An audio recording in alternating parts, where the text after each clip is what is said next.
গোলাম রাব্বানি নিজে একটা প্রতিষ্ঠান, সেটা ইতিমধ্যে প্রমাণিত হয়েছে যে এটা চেনা বামনের পৈতা লাগে না বা কোনো দল লাগে না। ঠিক আছে, দল ছাড়াই যদি আমি এই করোনা দুর্যোগে সারা বাংলাদেশে সবার চেয়ে বেশি কাজ করতে পারি, যদি কোন এমপি মন্ত্রী গোলাম রাব্বানি চেয়ে অর্ধেক কাজ করতে না পারে মানুষের জন্য মানবিক জায়গা থেকে, সেখানে গোলাম রাব্বানি কোনো দলের প্রয়োজন নাই, বঙ্গবন্ধুর আদর্শ থাকলেই এনাফ। ও এনিওয়েজ, তো যেটা নিয়ে বলছিলাম, প্রথমেই বলেছে আমার ওই মুন্নি আপার কথাটা, সেটা হচ্ছে যে তিনি বলেছেন নাম ফলক ভাঙা বা কবর ভাঙার কথা। প্রথমত হচ্ছে আমি এই ধরনের অপরাজনীতি বিশ্বাস করি না। ও আরেকটা কথা, শহীদ প্রেসিডেন্ট বলেছেন যে রক্ত হাতে চশমা চোখে খুনি কেমনে শহীদ হয়। তো প্রথমত এখানে আপত্তি, কখনো আমি তাকে শহীদ বলবো না, কারণ আমরা ইতিহাস পড়েছি, যারা ইতিহাস জানে না তারা সেটা বলতে পারে। কিভাবে তিনি তার পক্ষের লোকজন যারা তার হয়ে রেভলিউশন করেছেন, গণ অভ্যুত্থান করেছেন, বা তার পক্ষ হয়ে যে অফিসার গুলো রিস্ক নিয়েছেন লাইফের, তাদেরকে সেই প্রায় 5,000 অফিসারকে তিনি হত্যা করেছেন। প্রতিদিন 150 থেকে 200 সামরিক অফিসারকে তিনি ফাঁসি দিয়েছেন। তার পাশের সেলে যারা ছিলেন, গতকাল আমার সৌভাগ্য হয়েছিল তার একজনের সঙ্গে আমার কথা বলার, একদম তিনি সেই বিভৎস ঘটনা বর্ণনা দিয়েছেন। মানে শহীদ জিয়াউর রহমান কখনো শহীদ নন সেটা আমি বলবো না, তিনি একজন ঠান্ডা মাথার কোল্ড ব্লাডেড মার্ডারার। এবং বাংলাদেশের রাজনীতিতে, ছাত্র রাজনীতিতে যত ধরনের নোংরামি, অস্ত্রের কালো টাকার প্রত্যেকটা এই নোংরামি প্রবেশ করিয়েছেন জিয়া। তিনি তার সেই সামরিক খোলস ছেড়ে রাজনীতির খোলস আনতে গিয়ে সেই যে আপনি জানেন সেই অমুক বিহার তমুক বিহার করে অভিনরুকে এনে একেবারে ছাত্রদের মধ্যে বিষ বাষ্প ঢুকিয়েছেন ক্ষমতার। সেই ছাত্র দলের সেই যে নোংরা রাজনীতির সেই বিষ বাষ্প ছাত্র লীগেও বা অন্য অন্য দলেও কিন্তু সে হাওয়া লেগেছিল। ওই ইতিহাসে আমি যাচ্ছি না, তো নোংরামি কারা শুরু করেছে ইতিহাস সবাই জানে। যেটা বলছিলেন যে গুড হিলের চট্টগ্রামের বাসায় আমাদের সাকা চৌধুরী বা তার বাবা, তার যে পরিবার, রাজাকার পরিবার, তারা যা করেছে, সেই ঘটনা জানার পরে, সেই ইতিহাস পড়ার পরে কেউ যদি দেখে একজন সুস্থ স্বাভাবিক মানুষ মুক্তিযুদ্ধ পরিবার থেকে বিলং করে, সে যদি দেখে তার নামের পূর্বে লেখা শহীদ, তিনি মানবতা বিরোধী অপরাধের জন্য তাকে প্রচলিত আইনে বিচার হয়েছে, তিনি শাস্তি পেয়েছেন, সেটাকে শহীদ লেখা হয়েছে। একটা প্লাস্টিকের একটা ফ্রেম ছিল, সেখানে নাম লেখা ছিল শহীদ সাকা চৌধুরী। আমি শুধু ওই শহীদ লেখাটা কেটে দিয়েছি, কোনো ভাঙচুর না, জাস্ট ওই শহীদ লেখাটা টেনে ছিঁড়ে ফেলেছি। এটা আমার লেগেছে, আমি শুধু না, ওখানকার সবাই একসঙ্গে গিয়েছে। তো এটার জন্য আমি কখনোই মানে যারা ভিডিওটি দেখেননি,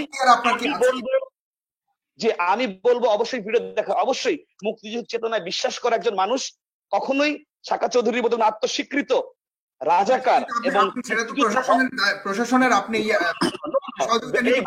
এই বাংলাদেশ কখনোই প্রশাসনের নয়, এই বাংলাদেশ 18 কোটি মানুষের। সুতরাং মুক্তিযুদ্ধের চেতনায় বিশ্বাস করা একজন মানুষ কখনোই সাকা চৌধুরীর নামের আগে শহীদ সেটা কখনোই বরদাস্ত করবে না। ঠিক আছে, এটাই স্বাভাবিক বললাম, শুধু ওই কাজটি করেছি, এছাড়া কোনো উদ্ধতপূর্ণ করেনি। সুতরাং মুন্নি আপা যে ধরনের অভিযোগ দিয়েছে সেটা সত্য নয়। খালেদা জিয়া বা ব্যক্তিগতভাবে তারেক জিয়া বা বিএনপির কাউকে কখনোই অপমান অপদস্থ করার মতো কাজ আমি করিনি। ইভেন কি আপনার মনে থাকতে আছে কি জানি না, সেই জ্বালাও পোড়া বিএনপির আপনার 14 সালে যে গ্রেনেড মারা হলো, পেট্রোল বোমা মারা হলো, ছাত্র দলের কেন্দ্রীয় একজন সম্পাদক শাহাদাত ভাই, তাকে যখন পেট্রোল বোমা ধরা হলো, গণপিটুনির হাত থেকে আমি তাকে রক্ষা করেছিলাম, রক্ষা করে নিজে আমি তাকে হাসপাতালে পৌঁছে দিয়েছি, এবং তিনি নিজে বলেছেন যে আমি তার লাইফ সেভ করেছি। তিনি ছাত্র দলের কেন্দ্রীয় সম্পাদক, সেটা জানার পরও তাকে জনগণ তাকে আগুনে পুড়িয়ে মারতে চেয়েছিল, তার হাতে যে পেট্রোল বোমা ছিল সেটা দিয়ে। সুতরাং আমি কখনো এই ধরনের রাজনীতি বিশ্বাস করি না। এবং যেটা বললেন যে রাজনীতিতে সমস্যা আছে, আওয়ামী লীগে আছে, বিএনপিতে আছে, কিন্তু ভাই আমরা যদি না জাগি বা কেমনে সকাল হবে, নর্দমা নামতে হবে। সমস্যা হচ্ছে বর্তমানের যত দেশপ্রেমিক সব বিদেশ গিয়ে বসে আছে।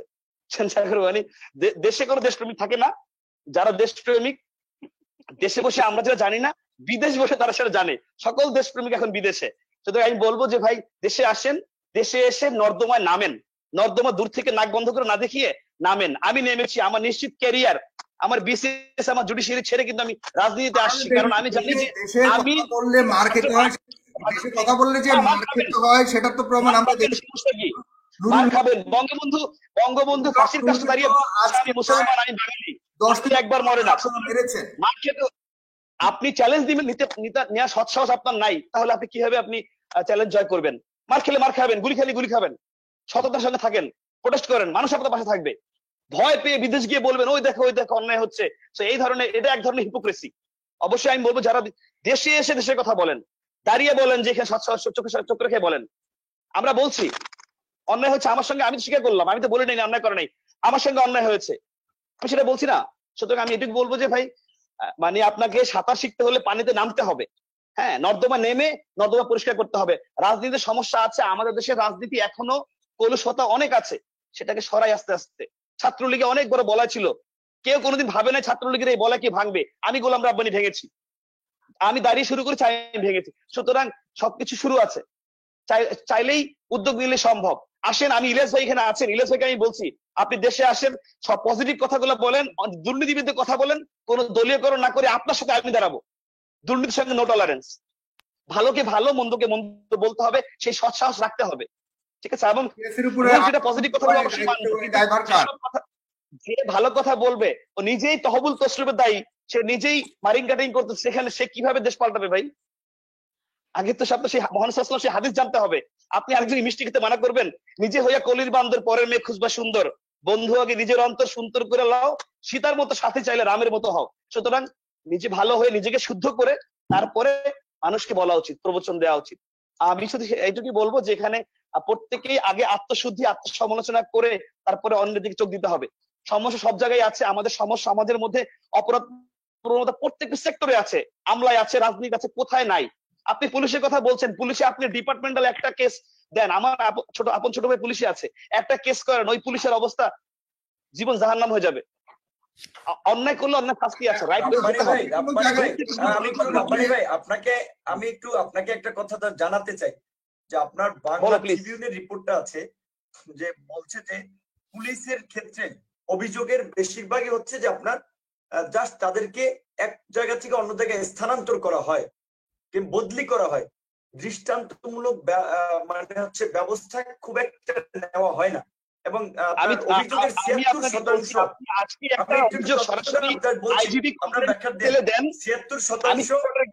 76%ই হচ্ছে অমীমাংসিত থেকে যায়, কোনো ব্যবস্থা নেন। এবং আরেকটা সারপ্রাইজিং কথা আপনাকে বলি, আপনি আইনের ছাত্র, আপনারা তো জানেন যে পুলিশের বিরুদ্ধে অপরাধ কিন্তু পুলিশকে দিয়ে তদন্ত করা, এর চেয়ে হাস্যকর তো কিছু নাই। কাজে পুলিশের বিরুদ্ধে মামলা করলে আপনার কিভাবে প্রতিকার আপনি পাবেন? পাওয়ার তো উপায় নাই। আপনার জন্য তো কোর্ট আছে ভাই, আপনি পুলিশ না দিলে কোর্টে যান, কোর্ট তো আপনার জন্য সবসময় ওপেন আছে। পুলিশ না করলে কোর্টে যান, কোর্ট তো আপনার জন্য খোলা আছে। প্রধান বিচারপতি দেশে থাকতে পারেন এটা রায় দিয়া, মানে রায় দিয়া, তারপরে অনেককে দেশ ছাড়তে হয়েছে, বিচারপতিরা কেমনে স্বাধীনভাবে রায় দেবে? প্রধান বিচারপতির জায়গা থেকে যদি আপনি আপনার বিচারিক নিরপেক্ষতা বজায় রাখতে না পারেন, তাহলে সেটা তো আসলে তার দায় না। তার নামে তো দুর্নীতির কত অভিযোগ আসলো, সেটা তো আপনিও জানেন, তাই না? সেটা অভিযোগ প্রমাণিত হয়েছে। কেন আনলো না? তিনি দেশের বাইরে গেছে, তারপর বলছে যে তিনি আপনার এই দোষরূপ করেছে। আমার কথা এটা, আপনার কথা মেনে নিচ্ছি, সরকার কথা আমি মেনে নিচ্ছি, কিন্তু আমার কথা হচ্ছে যে ওই কথা যে সঙ্গে থাকলে সঙ্গী, না থাকলে জঙ্গি। যতক্ষণ সরকারের দালালি করেছে ততক্ষণ তার বিরুদ্ধে কোনো অভিযোগ নাই। যে একটু মতের অমিল হয়েছে তখনই বন্দুকের নল ঠেকিয়ে দেশের বাইরে পাঠিয়ে দিয়ে বললো যে সে অসুস্থ, তারপরে বললো দুর্নীতি। এই যে নাটক, ভাওতাবাজি, আমরা জানি, জনগণও জানি। এখানে ইলিয়াস ভাইয়ের কথাগুলো আমার খুব ভালো লাগছে, তিনি অনেক পজিটিভ কথা বলেছেন, আমাদের মাসুদ ভাই খুব পজিটিভ কথা বলেছেন। সুতরাং আমি এখানে অনেকেই দেখছেন, স্ট্রিমিং আছেন, সবার উদ্দেশ্যে বলবো যে সমস্যা আছে, এটা আমি কখনো অস্বীকার করছি না, কিন্তু সমস্যাটাকে ফেস করতে হবে। আমাদের বাঙালির একটা সমস্যা কিন্তু খুব কমন, যে আমরা ওই যে উটের মতো বালির মধ্যে মাথা গুঁজে বলি যে না সব ঠিক আছে, কাকের মতো চোখ বন্ধ করে বলছি যা কেউ দেখছে না। সমস্যা অবশ্যই আছে, সেটাকে ফেস করতে হবে, সমস্যাকে অ্যাড্রেস করতে হবে। আসেন আমরা অ্যাড্রেস করি, পজিটিভ কথা বলি। আমি তো অন্য কাউকে স্ট্যান্ডার্ড মানি না, আমি স্ট্যান্ডার্ড মানি বঙ্গবন্ধু আদর্শকে, সেটাকে ফলো করার চেষ্টা করছি। আমি অনেক সমস্যা কোথায় নেগেটিভটা বললে সমস্যা কোথায়? মানে নেগেটিভ বললে না কোনো সমস্যা নাই, আমি তো বলছি আপনার পজিটিভ বলতে, আমি নিজেই তো বলছি। আমার প্রশ্ন ভাই, আপনি আমাকে এনেছেন তো আমি আমাকে দিয়ে জাস্টিফাই করছি। গভর্নমেন্টের বা যে কোনো অর্গানের যে কোনো একটা নেগেটিভ জিনিস আমি নিজে বলছি নেগেটিভ। আপনি আমার টাইমলাইন দেখেন, ম্যাক্সিমাম গভর্নমেন্টের নেগেটিভ জিনিসটা তুলে ধরছি আমি। সেটা কেন ইলিয়াস হোসেন বললে সে কেন সমস্যা হবে? না, ইলিয়াস ভাই দেশে আসতে বলেন না, আমরা একসাথে কাজ করি। বলতে পারবে না, দেশপ্রেমিক থাকলে তো হবে না ভাই, দেশে আসতে হবে। আর দেশে বিদেশ বসে এমন এমন কথা বলেন, এমন এমন বিশ্বকাপ চলে, প্রবাসে থাকা মানুষের সংস্কার বাংলাদেশ চলে, প্রবাসের মতো ভাই চলে। অক্সফোর্ডের 3 বার শ্রেষ্ঠ টিচার আমার পরিবার জানে না, এমন অবস্থা কিন্তু অনেক সময় হয়ে যায়। ইউটিউবে বলতেছেন আল্লাহ আমরা বলতেছি এটা হচ্ছে ওটা হচ্ছে, আমরা কেউ জানি না বিদেশ থেকে। আমি আজকে এই প্রোগ্রামের মাধ্যমে আমি দেশবাসীর কাছে মানে হচ্ছে এইটার বিচার চাই যে ধরেন গোলাম রাব্বানির বিরুদ্ধে অভিযোগ ছিল যে তিনি অন্যতম একটি অভিযোগ পেপার পত্রিকায় ফলাও করে এসেছিল যে জাহাঙ্গীরনগর বিশ্ববিদ্যালয়ের চাঁদাবাজি সহ বেশ কিছু অভিযোগ। না আমি বলছি এখানে আমার কথা হচ্ছে রাব্বানি যদি এই অভিযুক্ত না হয়ে থাকে, যেটা রাব্বানি কিন্তু বোল্ডলি বলেছেন বিভিন্ন সময় মিডিয়াতে টক শোতে যে আমি দুর্নীতি করিনি, আমি পরিস্থিতির শিকার। আমি বললাম যে তাহলে রাব্বানিকে পদ থেকে সরাইলো যে তার তো ব্যবস্থা নেওয়া উচিত, কেন রাব্বানিকে এই বলি হতে হলো? এবং সে রাব্বানি জিএস কিন্তু সে স্পষ্ট ভাষায় বলেছে যে জাহাঙ্গীরনগর বিশ্ববিদ্যালয়ের ভিসি ম্যাডাম ওনার হাজবেন্ড ওনার স্বামী দুর্নীতিতে জড়িত, অথচ তারা হচ্ছে সরকারের ঘনিষ্ঠজনদের বান্ধবী কিংবা আত্মীয় স্বজন হওয়ায় তাদের বিরুদ্ধে ব্যবস্থা নেওয়া হলো না। এই সাধারণ মানে ছাত্রলীগের নেতা রাব্বানিকে বলি দিয়ে হচ্ছে ওইটাকে আড়াল করলো। ঠিক একইভাবে সরকার হচ্ছে এইভাবেই হচ্ছে মানে একটা ধরেন ওই ক্যাসিনো শামিম কিংবা সম্রাটের মতো দেখিয়ে বড় বড় দুর্নীতি টেন্ডারবাজি গুলো আড়াল করছে। তো আমার এখানে একটা প্রশ্ন যে রাব্বানি চাঁদাবাজ কিনা দুর্নীতিবাজ কিনা সেটা আমি না, আপনার মতো মুখের কথা দিয়ে আমি চিরা ভিজাই না। আমি আইনের ছাত্র, আইনানুগ পদক্ষেপ নেওয়া হচ্ছে যেহেতু ডাইরেক্ট কনসার্ন পার্টি জাহাঙ্গীরনগর বিশ্ববিদ্যালয়, সেখানে জাহাঙ্গীরনগর বিশ্ববিদ্যালয়ের শিক্ষার্থীরাই মামলা করবে, সেই মামলার প্রস্তুতি চলছে। আপনি আগামী 1 মাসের মধ্যে এটা আপডেট পাবেন। কোর্ট এখন বন্ধ হচ্ছে, কোর্ট খুললে আপডেট পেয়ে যাবেন যে ওই ঘটনায় মামলা হবে। আমিও আপনাকে চাই আমিও চাই যে আপনি এই অভিযোগ থেকে মুক্ত হন এবং আপনি যেটা বলেছেন আপনি বলছি না যে আপনি ওখানে দুর্নীতি করেছেন, কারণ এগুলো গণমাধ্যমে এসেছে এবং আপনি বলেছেন যে বিসি ম্যাডাম ওনার হাজবেন্ড ওনার ছেলের যদি। কিন্তু আমার প্রশ্নটা হচ্ছে সরকার কেন তাদের বিরুদ্ধে ব্যবস্থা নিল না? এখানে আওয়ামী লীগের সভানেত্রী কেন রাব্বানির বিরুদ্ধে ব্যবস্থা নিল? এটা আপনার মতো আমারও প্রশ্ন, মানে রহস্যজনক বিষয়। আমারও প্রশ্ন। আরেকটা কথা হচ্ছে আরেকটা কথা আমি রাব্বানির দৃষ্টি আকর্ষণ করে আমি যে জিনিসটা বলতে চাই যে এখানে আপনি যেটা আমাকে বলেছিলেন যে ধরেন আমার সহকর্মীরা অভিযোগ দিয়েছে যে একটা অভিযোগ, দেখেন আপনি ছাত্রলীগের রাজনীতি করেছেন, আপনি জানেন যে বাংলাদেশের রাজনীতিতে সবসময় হচ্ছে নেতৃত্বকে বা কেন্দ্র করে একটা বলয় কোরাম থাকে স্বাভাবিকভাবে, এবং ছাত্রলীগেও সেটা ছিল, আপনি অস্বীকার করতে পারবেন না। এবং বঙ্গবন্ধুকে আপনি যে অভিযোগ শুনেন, লাস্ট মিনিট, আপনি যে অভিযোগটা দেশরত্ন শেখ হাসিনার বিরুদ্ধে করছেন যে তিনি এককভাবে সব চালাচ্ছেন স্বৈরতন্ত্র, তাহলে আপনি আপনার দলে তো তার চেয়ে বেশি স্বৈরতন্ত্র করছেন। আপনি একক সিদ্ধান্তে নুরুল হক নূর ওয়ান ম্যান আর্মি শো দেখাচ্ছেন, তাহলে আপনার দল কোথা থেকে আসলো? আপনি তো সবই একা করছেন, তাহলে দেশরত্ন শেখ হাসিনা ওটা করলে ঠিক আছে, আপনি করলে সমস্যা। এই কথাটা আমি ক্লিয়ার করছি, ডাবল স্ট্যান্ডার্ড হয়ে গেল কিন্তু নূর ভাই। না আমি ক্লিয়ার করছি যে দেখেন যে বঙ্গবন্ধুকে আপনি তো স্বৈরতন্ত্র করছেন না। ঠিক আপনার কথা বলছি, আপনি বলছেন আমি উত্তর দিচ্ছি। আপনি যেটা বলছেন যে আপনিও জানেন, এটা ইতিহাসে সবাই জানে যে মোস্তাক দুপুরেও নাকি যে লঙ্কায় যে সে রাবণ হয় নাকি, যে বঙ্গবন্ধুকে হাঁসের মাংস দিয়ে ভাত খাওয়াইছে। বঙ্গবন্ধুর মা মারা যাওয়ার পরে ফিট পড়ে গেছে কান্না করতে করতে, সেই মোস্তাক হত্যা করে আপনার বঙ্গবন্ধুকে হত্যা করে হচ্ছে মানে প্রেসিডেন্ট হয়েছিল এবং মন্ত্রিসভা গঠন করেছিল। এবং আওয়ামী লীগের ওই সময়ের বঙ্গবন্ধুর ওই বাকশালের মন্ত্রিসভার 24 জন না কতজন আপনার সদস্য মুস্তাকের মন্ত্রিসভায় জয়েন করেছিল। কাজে এই বঙ্গবন্ধুর বাকশালে জয়েন করে মুস্তাকের সাথেও তারা হাত মিলালো। বঙ্গবন্ধু থাকার সময় তো তারা বঙ্গবন্ধুর কাছে একেবারে তাহলে ইতিমধ্যে নুরুল হক নূরের দলেও অনেক মোস্তাক চলে আসছে নাকি? না আমি বলছি আমার দলে না, নুরুল হক নূরের দলেও মোস্তাক আছে। আমি বলছি না রাব্বানি সাহেব, আপনার রাজনীতি করে এখানে রাজনৈতিক সংগঠনের আনাগোনা থাকবে। এবং আরেকটা কথা আমি বলে শেষ করবো, আমি বিতর্ক না, জাস্ট আপনি তথ্যটা জানানোর জন্য। যেমন মাসুদ কামাল ভাই বললো না ওনার চাকরিটা চলে গেছে, বাংলা ভিশনের হেড অফ নিউজ, আমার নামটা ভুলে গেছি, ইয়া ভাই মনে করে দিতে একটু সুবিধা। ইলিয়াস ভাই কি জানো, মোস্তফা ফিরোজ গোয়েন্দা সংস্থার হচ্ছে প্রেসক্রিপশনে ওনাকে প্রথমে ফোর্স লিভে দিয়েছে, 2 মাস ওনাকে বেতন দিয়েছে, তারপরে ওনার চাকরি থেকে আউট করে দিয়েছে। এইটা বাংলাদেশের অথরিটি করে না, আমি জানি গোয়েন্দা সংস্থা করেছে। ঠিক একইভাবে এখানে আপনি যেটা বলছেন যে আমাদের এই যে একটা অংশ তারা বিক্রি করলো বা তারা ধরেন আপনার আমার বিরুদ্ধে কথা হলো, এইটা হচ্ছে সরকারের গোয়েন্দা সংস্থা, তাদেরকে টাকা দিয়েছে যে তোমরা বলবা নূর সাহেবকে যে কোনো একটা গোয়েন্দা সংস্থা ঠিক করা হোক, এটা গোয়েন্দা সংস্থা। তাদের এই গোয়েন্দার যে বড় তো সেটা একদলীয় শাসন ব্যবস্থাকে পাকাপোক্ত করার জন্য ভাই আমার কথা সব তো সেই বলে দিল, টাকা পয়সা দিয়েও মানুষকে লাস্ট একটা কোশ্চেন আছে।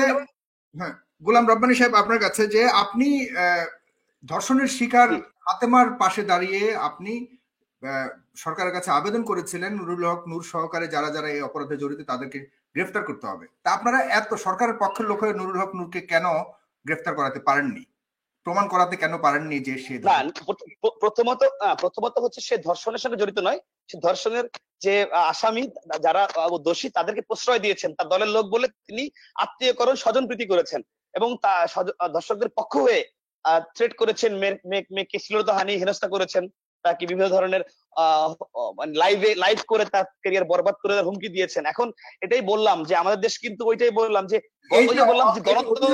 গণতন্ত্র যেহেতু নূর সাহেবের পপুলারিটির কথা বলছেন সাগর ভাই, আমি এটাই বলছি, আমরা বারবার বলেছি যে এখানে কিন্তু আইন আসলে বলি আমরা সমান কিন্তু না।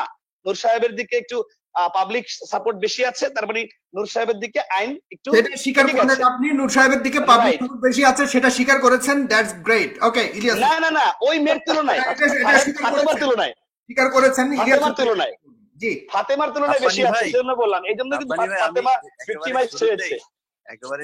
একেবারে শুরুতে আমার এখানে যারা দেখছেন তাদের নিশ্চয়ই মনে আছে যে আমার প্রথমের বক্তব্যে আমি বলেছিলাম যে রাব্বানী ভাইয়ের মধ্যে একটা ইউনিক ক্যারেক্টার আছে, যেটা কিনা উনি ছাত্রলীগ ধরে এনে চড়থাপ্পড় শুরু করে রাব্বানী ভাই ডেকে এনে ভাই এদিকে তারপরে চড় মারে।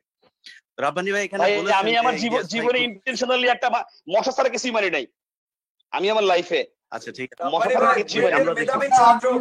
মেধাবী ছাত্র আপনার ওই যে ত্রিপলিতে পরে সিএসসি ডিপার্টমেন্টে আপনার ওই মেরেছিলাম আপনার কম্পিউটার চিপসের বক্স, রাব্বানী ভাই আপনারা নিরাপদ সড়ক আন্দোলনের জানে যখন গুজব ছড়িয়েছে আমি সেই সত্যটা প্রকাশ করেছি, তাকে গায়ে তোলা হয়েছিল নাকি? আবার দেখেন ভিডিওটা, একজন ছাত্র 38টা সিম রাখতে পারে, সিমের বক্স বলে চালিয়ে দিয়ে ছেলেটাকে নির্যাতন করছিলেন মধুর ক্যান্টিনে, সিটি কলেজের নিরীহ ছাত্রদেরকে এনে মেরে রক্তাক্ত করে ভুয়া স্বীকারোক্তি দিয়েছিলেন যে তাদেরকে জামাত শিবির পাঠিয়েছে আন্দোলন করতে। আপনি কেন মারবেন? আপনি সাধারণ সম্পাদক, আপনি কেন মারবেন? কিন্তু আপনার সময়কালে ছাত্রলীগ দ্বারা যতগুলো ঘটনা ঘটেছে সেটার দায়ভার আপনাকে নিতে হবে। আপনার সময় নুরুল হক আমার সময় ছাত্রলীগের ইতিহাসে যত পজিটিভ কাজ সব আমার সময় শুরু হয়েছে। করোনার সময় ছাত্রলীগ যত ভালো কাজ করেছে সব আমার সময় শুরু হয়েছে। প্রথম ধান কাটা, প্রথমে সেই ইতিবাচক কাজ যত আছে আপনি খোঁজ নেন, সব কাজ গোলাম রাব্বানী হাত দিয়ে শুরু হয়েছে। আমি ছাত্রলীগ না ভাই, আমি রাজনীতিতে পজিটিভ চেঞ্জ করতে আসছি। নেতৃত্বে হামলা হয় ডাকসুতে, বিপিকে হত্যা করার জন্য জিএস এর নেতৃত্বে হামলা করা হয় এবং সন্ত্রাসীদেরকে পৃষ্ঠপোষকতা করে জিএস, এটাও একটা ঘটনা ঘটেছে ঢাকা বিশ্ববিদ্যালয়ের ইতিহাসে। এই ধরনের ভুয়া চাপাবাজি করেন না ভাই, এগুলা পাবলিক খায় না, এগুলো মানুষ জানে, ঠিক আছে? ডাকসুর মধ্যে আপনার অন্য দলের রাজনীতি প্রবেশ করিয়ে আপনি যে ধরনের নেতিবাচক কাজ করেছেন, যাই হোক আমার ছোট বোনদেরকে আমি রাব্বানী ভাইয়ের মধ্যে আটকায় রাখছেন। আমি শুধু একটা কথা বলি সাগর ভাই, লাস্ট কথাটা বলি, আমার সাবেক ভিপি নূরের একমাত্র খেতাবাটি কম্বল সম্বল আছে হচ্ছে কি ছাত্রলীগের বিরুদ্ধে নিষেধাজ্ঞার, আওয়ামী লীগের বিরুদ্ধে নিষেধাজ্ঞার। কিন্তু প্রোডাক্টিভ কনস্ট্রাকটিভ কাজ, মানুষ তো আশায় বাঁচে, জাতির কাছে এমন কোন আশার পিদিম বাতি সে কি দেখাতে পারছে যে নতুন দল করে সে একদম সবকিছু উল্টায় ফেলবে? Nothing, zero, a big zero. সুতরাং শুধু অন্যের সমালোচনা করে কখনোই আপনি টিকতে পারবেন না ভাই। লোক সংখ্যা বেশি, এটা আপনি স্বীকার করলেন। আমি আপনার কাছে এটা আসছি, তবে ফাতেমার তুলনায় আই রিপিট, আমি বলছি সেটা ফাতেমার তুলনায় সে বেশি, কিন্তু আমাদের মানে শেয়ানে যখন হবে তখন কিন্তু বিগ জিরো। এখন দেখেন, এখন কিন্তু কোন কর্মের মাধ্যমে, ভাই আমি শেষ কথা বলি, কোন কর্মের মাধ্যমে সে আলোচনায় নাই, সমালোচনা করে গভর্নমেন্টের এবং ছাত্রলীগের নেগেটিভ কথা বলে আলোচনায় আছে। এছাড়া কোনো ইতিবাচক প্রোডাক্টিভ কনস্ট্রাকটিভ মানবিক ভালো কাজ করে কিন্তু কখনোই নুরুল হক নূর আলোচনায় নাই। একটাই কথা শেষ। সুতরাং যারা বলতে পারছে না, জামাত দিয়ে আশার আলো পাচ্ছে না, তারা সেই নূরকে সামনে রেখে একটা আশার পিদিম জ্বালিয়ে বুঝতে চাচ্ছে। এটা আপনাদের যে ছাত্রলীগ যখন ছিল তখনও নূরের যে অনেক জনপ্রিয়তা আছে, বিষয়টা এমন না। এমপি আওয়ামী লীগ যারা সাপোর্ট ছিল, ছাত্রলীগ অনেক সংগঠিত ছিল, সেটা কিন্তু ইলিয়াস হোসেনও স্বীকার করেছে, আমরাও স্বীকার করি। আপনি যেভাবে গুছিয়ে চালিয়েছেন সেটা কিন্তু আর কেউ পারেনি। জি ইলিয়াস হোসেন। জি, তো আমার যেটা দিয়ে শুরু করলাম আর কি, আমি তো এখন ওই রাব্বানী ভাই কিন্তু ওই ক্যারেক্টারই আছেন। ধরুন প্রথমে বললেন যে ইলিয়াস ভাই অনেক সুন্দর করে কথা বলছেন, অনেক কিছুই বললেন, হ্যাঁ ইলিয়াস ভাইয়ের কথা খুব ভালো লেগেছে, কিন্তু আবার তার মাঝে কিন্তু আবার এটাও বলেছেন যে বাইরে বসে তারপরে ইনা করে দেশে আসেন। হ্যাঁ, তো এখন সমস্যা হচ্ছে আমি কি জানেন? ওয়েলকাম সমস্যা জানিয়েছি, হচ্ছে যে রাব্বানী একসাথে ভাই, কাজ করি আসেন। আপনার তো ভাই রব্বানী ভাই, আমি কিন্তু স্বীকার করছি যে আপনি যদি বাংলাদেশে এখন চান যে আমি ইলিয়াস, আমি ধরেন বাংলাদেশে থাকতাম, আমি যেইখানেই থাকি, আপনি যদি চাইতেন আমারে যা ইচ্ছা করতে পারতেন, স্বীকার করলাম। কিন্তু সমস্যা কি জানেন? ভাই আমরা তো একসঙ্গে কাজ কাতারে করার জন্য বসে, আসছি, বলছি। কাতারে বসা থ্রেট করে, ইলিয়াস তুই দেশে আয়, সে কিন্তু কাতারে। ফেসবুকের পেজের এটাই মধ্যে বললাম, কমেন্ট করলে, আমার ফেসবুকের কোনো এইটাই মনে নিউজের হয় কমেন্ট যে করলে বলে তুই আসলে দেশে আয়। কাতারে, সে সব কাতারে, আর দেশপ্রেমিকরা আমি দেশে আমেরিকায়, বিদেশ থাকে। আমার হচ্ছে দেশে। এটা যেহেতু আমার এটাই ধারণা হচ্ছে যে সব দেশপ্রেমিকরা বিদেশ থাকে। বাংলাদেশের। এখন রাব্বানী ভাই, আমিও দেশে যাইতে চাই, আমারও খুব ভালো, আমার ইচ্ছা করে, আমার মা মারা গেছে, আমি দেশে যাইতে পারি না, আমার বিরুদ্ধে মামলা ওয়েলকাম টামলা হয়েছে। তো এখন আমাকে একটা ছাত্রলীগের ভাই, পদ একটু দিতে হবে, ফেস তাইলে করতে ভাই হবে, দেশে আপনি যাবো। একটু ফেস করেন। আমি ছাত্রলীগের, তারেক জিয়াকে আমার বলছি দেশে ছাত্রলীগের আসে পদ ফেস দেন, করেন। আমি ছাত্রলীগের একটা পদ দেন, তাইলে অন্তত এইটা নিশ্চিত হবে যে আমার অর্থনৈতিক আর কোনো সমস্যা থাকলো না। কারণ ছাত্রলীগ করলে তার না না না, অর্থনৈতিক কোনো ছাত্রলীগের সমস্যা নেই। আপনাকে হ্যাঁ, আমাদের সেটা টিম আমরা দেখেছি। পজিটিভ বাংলাদেশে, আপনার ঠিক, বাংলাদেশে আপনাকে মেম্বার করা হবে, আপনি আসেন, আমি আমরা ভালো আমি কাজ যেটা করব। আমি দেখলাম, ছাত্রলীগের না, আপনি ঠিক মানবিক ছাত্রলীগ ভালো কাজ করার, করার জন্য আপনি আসেন। ভাই আমি মানে কথার মাঝখানে ই করলে আসলে কনসেন্ট্রেশন হারায় সরি ফেলবো। সরি সরি, না না, আপনি তো ছাত্র কথা বলে আমাকে বলতে হবে ভাই। না না, আপনাকে আমি অবশ্যই গোলাম বলবেন, রাব্বানী, আপনি তো ছাত্রলীগের বলেছেন, জেনারেল সেক্রেটারি আপনি ইলিয়াস ভাই, বলেছেন, এবং আমি আপনি আপনাকে এরপরে চ্যালেঞ্জ আবারও দিয়ে বলার বলছি, সুযোগ পাবেন। আপনাকে রাব্বানী আমি ভাই, চ্যালেঞ্জ দিয়ে বলছি, বাংলাদেশ আমি কিন্তু, শুনেন 1 মিনিট, আপনি শুনবো।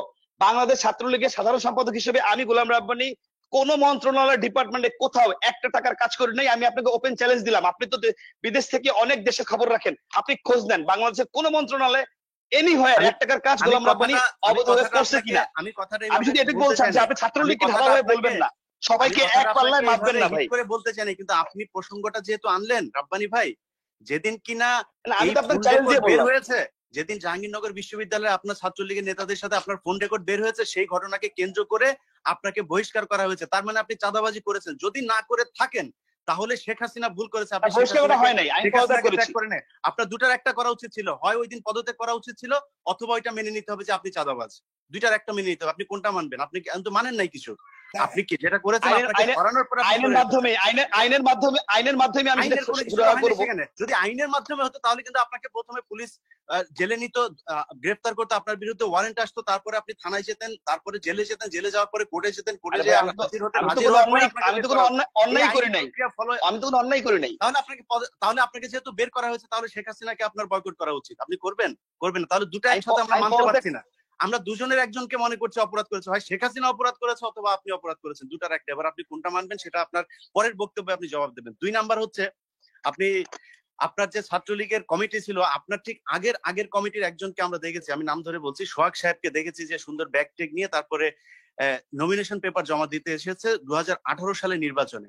ছাত্রলীগের একজন নেতা ঢাকা বিশ্ববিদ্যালয় থেকে পড়াশোনা করে বের হয়েই, তার কোনো চাকরি নাই, ব্যবসা নাই, তিনি কিভাবে নমিনেশন পেপার কিনতে আসেন এবং নির্বাচনে যেতে যান? কারণ বাংলাদেশে এখন নির্বাচন করতে গেলে তার অন্তত 2-4 কোটি টাকার মালিক হতে হবে, সেটা লিকুইডিটি মানি থাকতে হবে। তো সেই লোক কিভাবে নির্বাচনে যায়? অর্থাৎ আমরা দেখছি, আমরা তো বাংলাদেশেরই মানুষ, তো আমরা তো জানি যে ছাত্রলীগের এখন ইনকাম ভালো, অথবা আপনি যদি আমাকে একটা পদ দেন, আমি দেশে ফিরে আসতে রাজি আছি ভাই, আর কোনো কিছু দরকার নেই। 3 নাম্বার হচ্ছে, যেটা বলতে চাই, আপনি সালাউদ্দিন কাদের চৌধুরীর কবর ভাঙার বিষয়ে ব্যাখ্যা দিয়েছেন।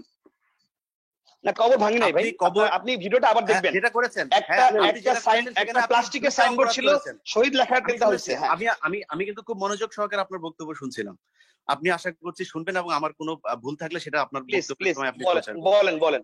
তো আপনি সেখানে যেটা করেছেন, আপনার 1 নাম্বার হচ্ছে, যদি আপনার মনে হয় যে দেশের আইনের কোনো ব্যত্যয় ঘটেছে, আপনার একটা মামলা করা উচিত ছিল যে এই ট্রাইব্যুনালে ওনার রায় হয়েছে, রায় হওয়ার পরে ওনার ফাঁসি হয়েছে, উনি শহীদ দিতে পারেন না, কিন্তু সেটা আপনি করতে পারবেন না। কারণ হচ্ছে, এই শহীদ কিন্তু কোনো রাষ্ট্রীয় সম্মাননা না। আমি আপনাকে একটু 30 সেকেন্ড একটা কথা বলছি যে এখানে রাব্বানী ভাই তো ছাত্রলীগের সাধারণ সম্পাদক ছিল। আমাকে যেই কেসে অভিযুক্ত করা হয়েছে, এখানে গোলাম রাব্বানী এই প্রোগ্রামে বলছেন যে ধর্ষণের অভিযোগে নাই, ধর্ষণের সহযোগিতা, অর্থাৎ ভিকটিমের যে অভিযোগ ছিল যে মেয়েটি আমার কাছে বিচার দিয়েছিল, আমি বিচার করি। আমার ব্যাখ্যা আমি দিয়েছি যে ফৌজদারি অপরাধের বিচার করা আমি কোনো অথরিটি না। প্রধানমন্ত্রীর deputy press secretary Ashraful Alam Khokon, আমি চ্যানেল আইয়ের 3য় মাত্রায় একটি প্রোগ্রামে গেছিলাম, তার ভেরিফাইড ফেসবুক অ্যাকাউন্ট থেকে লাইভে কমেন্টস করছেন যে নূর তো ধর্ষক, সেই প্রোগ্রামে কয় টাকা দিল। আমি এটা বলতে চাচ্ছি আপনাকে, যেখানে প্রধানমন্ত্রীর ডেপুটি প্রেস সেক্রেটারি তারাই আপনার ধরেন আইনের তোয়াক্কা না করে একজনকে অপরাধী বানিয়ে দিচ্ছেন। সুতরাং ছাত্রলীগ তো তাদের ব্যক্তিগত ব্যাপার, অনুসরণ করে ব্যক্তিগত ব্যাপার। আপনি একজনের সঙ্গে আরেকজনকে মিলাবেন না। আমি কখনোই মানে ইন্টেনশনালি কখনোই বলি আচ্ছা, নাই তো যে আমার সেখানে ভিপি সাবেক ভিপি ধর্ষক। সেখানে আপনি একজন আইনের ছাত্র, সে বিবাহিত লোক, সে কিভাবে ধর্ষক হবে? আইনের তার মাধ্যমে সমস্যা যাওয়া, যদি তারা কোনো আইন ভঙ্গ করে থাকে তাহলে আইনের ইলিয়াস মাধ্যমে যাওয়া। ইলিয়াস ভাই আপনি কন্টিনিউ করবেন, কিন্তু মাসুদ কামাল ভাই কিছু একটা বলতে চাচ্ছিলেন, অনেকক্ষণ ধরে চেষ্টা করছেন আপনার মাধ্যমে আপনাকেই বলতে চাচ্ছিলেন। জি জি জি জি মাসুদ ভাই প্লিজ।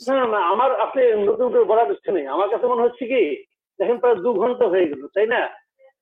2 ঘন্টা যদি এখন যে আলোচনা চলছে, সরকার যেটা বলি, বিশেষ করে আপনার নূর এবং ইয়ের সঙ্গে, এই রব্বানির সঙ্গে এইভাবে যদি আপনার মনে করেন ও বললো আমি বললাম, ও বললো আমি বললাম, এভাবে বললে কিন্তু আপনার সারা চলবে।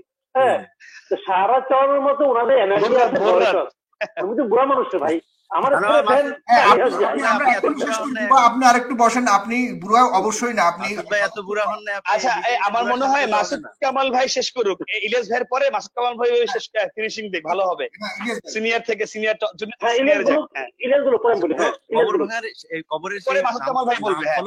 আপনি সরাতে গিয়েছেন, সেটা আইনের মাধ্যমে যাওয়া উচিত ছিল। আপনি মামলা করতে পারতেন, তারপরে কোর্ট যদি মনে করে সেখানে তারা লোক পাঠিয়ে তারপর সেটা সরাতে পারতো, সেটা আপনি করেননি। 2 নম্বর অপরাধ যেটা করেছেন সেটা হচ্ছে তাদের পরিবার, সে কিভাবে মারা গেছে সেটা তাদের ব্যাপার, সেটা মানে রাষ্ট্র সেটার বিচার করেছে, সেই বিচার নিয়ে প্রশ্ন আছে, সেই প্রশ্নে যাচ্ছি না। কিন্তু তারা মনে করছে যে তার বাবা বা তার স্বামী সে যে রাজাকার, এটা নিয়ে আপনার কোনো প্রশ্ন আছে? সে যে অবশিক্ষিত রাজাকার, এটা নিয়ে অবশ্যই আছে। সে কোথাও বলেন নাই কখনো সে যে রাজাকার, অবশ্যই আছে। সে কখনোই বলতে হবে কেন?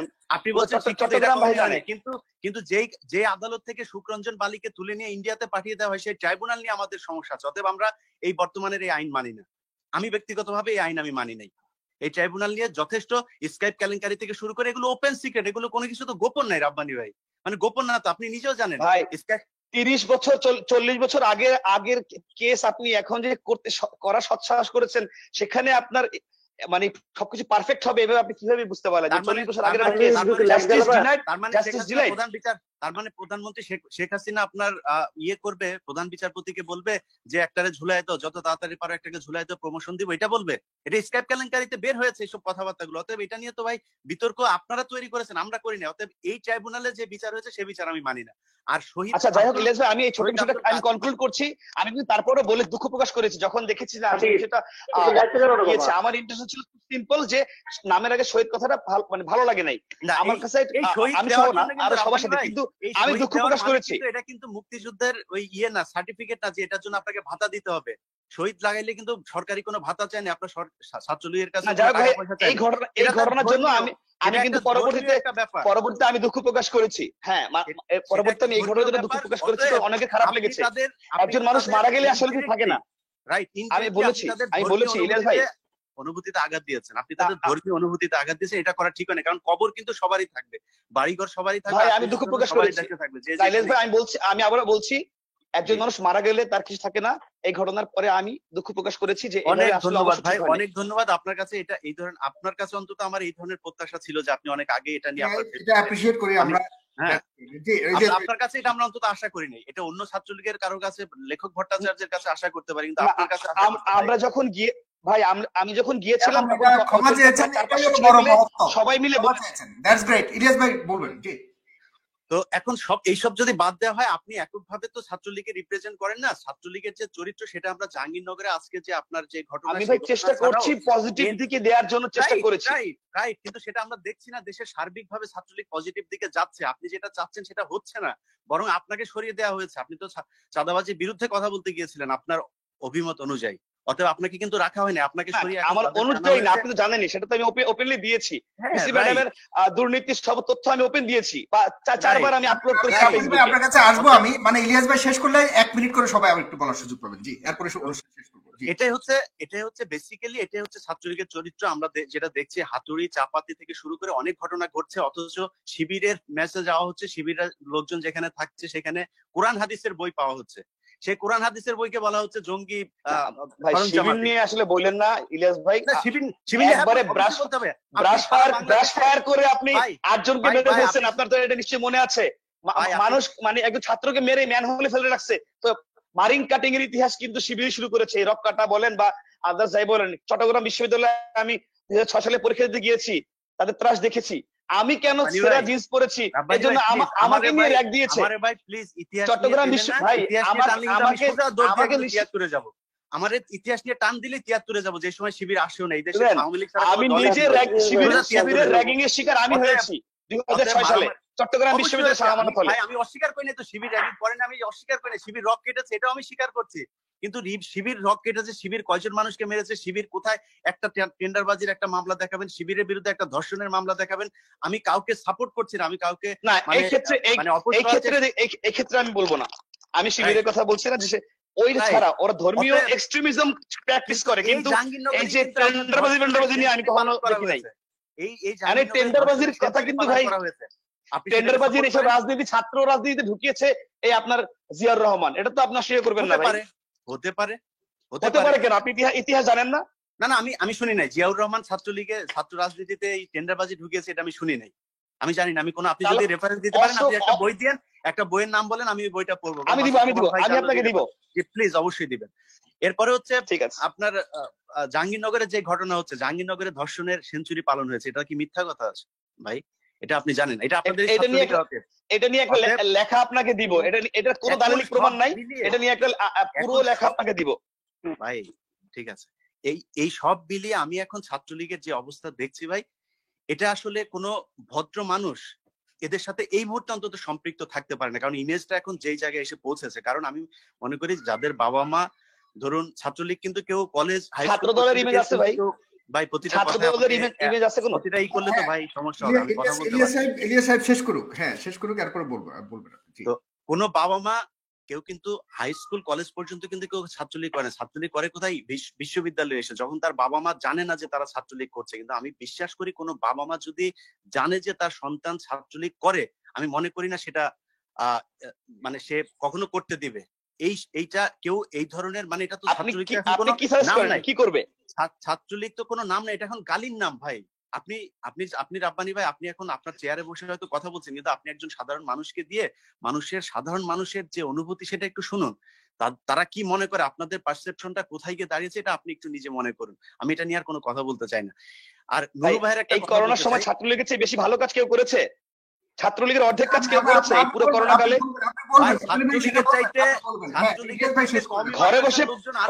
ঘরে বসে কথা বলা আর মাঠে গিয়ে কাজ করা অনেক ডিফারেন্স। ছাত্রলীগের চেয়ে এরকম রিস্ক নিয়ে অনেক বেশি ভালো কাউন্টার চললে প্রোগ্রাম বোধহয় আজকে শেষ হবে না, একটু কাউন্টার রিকাউন্টার না করে শেষের দিকে যাই।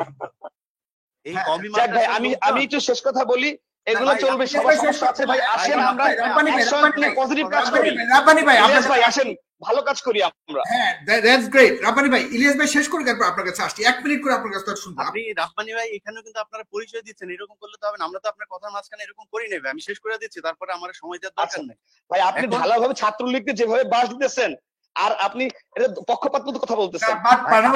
আপনি ভালো কাজ করছেন, সেটাও তো আপনি ভালো কাজ করছেন, আপনার মতো করে ছাত্রলীগের যা করছে সেটা বলছে, পাশাপাশি আপনি ভালো কাজ।